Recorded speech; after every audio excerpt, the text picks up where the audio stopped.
Welcome back, everyone. I'm Tanya June Moore, and this is the Sedona International Film Festival 2025. And I want to give a huge shout out to BMO Bank. I want to talk a huge thank you to Cleaner, Quicker Car Wash, and all of the other sponsors that are out there helping this festival be real and true and honest and bring art to our community, and especially to our fearless leader, Patrick, who does such a great job of leading this ship. We really appreciate you. And I have another really great filmmaker in the seat. Please introduce yourself and your film. My name is Kimberly Kalaya, and my film is The Lesson. Yeah, give us a little bit about The Lesson. I wanted to make a film about how we cope with, and might even better cope with, violence, which seems more and more prevalent in our day-to-day lives in America. And for a lot of people, feeling safe in the world is related to buying a gun. Mm-hmm. And I'm not particularly interested in a pro-gun or anti-gun debate. I feel like everybody's taken their sides by now. Yes. So what I really wanted to explore was what it is we're really afraid of, and whether or not that's something we can really shoot at.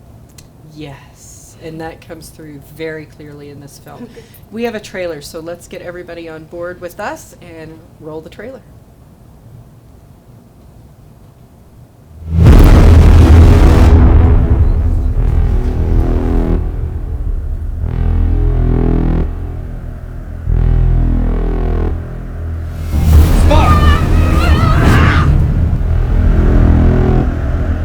I never thought of myself as someone who'd buy a gun. Are you ready? Aim. You think a terrorist is on the run from a girl with a gun? You think an active shooter is just gonna stand down? That gun can't protect you from what you're scared of. You got any coins, lady? I mean, the whole world's gone crazy, right? Yeah, it feels that way sometimes. Okay, so now that we're all caught up, and I have to say, because I've seen the film, there is no pro-gun, no-gun in this at all. I want to make that very clear. This is a really gorgeous story about truth and where fear really comes from. How did you come up with this? And I mean it, like, it's true. I've felt that way before, so I know what this is like. I think for the past, I'm a playwright before this, so this was based on a play that I wrote called The Shooter. So it's been brewing for a while. But the origins really is, I grew up in a house with guns. I grew up in Southern California, and I don't always share the same opinions that other people who are gun owners are. But my father also was a very devout Christian, and for some reason he never saw gun ownership and his religious beliefs as being in any way in contradiction. And I really wanted to start there. I mean, that's not exactly where the film ended up, but I think it's important for people to think about the responsibilities of things. That's why a pro-gun, anti-gun film wouldn't work for us anymore, No. right? I think we have to shift the conversation to the premise that we do have the right. Every American has the right to buy a gun, own a gun, shoot a gun, but what responsibilities come with that? What are the consequences emotionally? And are you ready? You know, Yeah.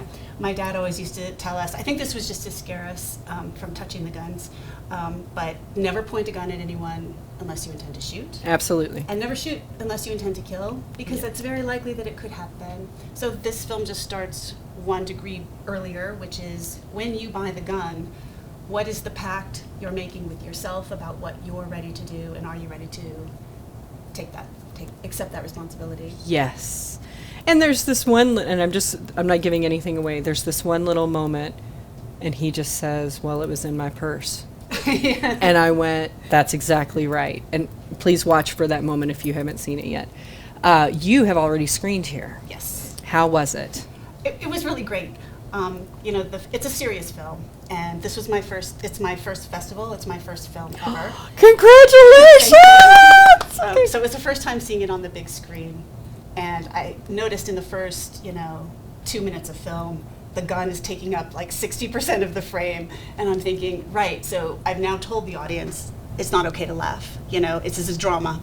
But there are some funny moments, and what I loved is that they laughed. They got it. They got it, the in my purse line, or, there are other moments where they felt enough in the film where they could experience that moment and laugh and be shocked and cry when necessary. But I was really pleased at how smart the questions were in the Q&A, how, I mean, this is a sophisticated crowd. I think they come out every year. Yes, they do. So They love they're film. film worthy, and it was a delight. It was warmly received, which means the world to a Any filmmaker. Look, we call this the Filmmaker Festival for a reason. Yeah. We can't have a festival if you're not making films, and you're the most important part of this, truly. Wow. And we want to show up for you. That's why we're here. It's wonderful. It's been a fantastic experience. What was it like getting that call from Patrick? I was stunned. I did not think that's how it worked. Now, granted, It doesn't. I don't know how it works, but yeah, he called up and congratulated me and said wonderful things. I loved your film, and we can't wait to have you. And I just thought, holy cow, this is amazing. It was a great feeling. I expected an email in that medium-toned, congratulations, you have been accepted, Yes. or so sorry, we're full. And wow, and he's just so warm. Since I've been here and met him, I realize this is the place to be, for sure. It is the place to be. Yeah. You heard it here, folks. I didn't even ask her to say it. I didn't pay her a penny. But if you want to come to the Sedona International Film Festival, please make an incredible film like she did.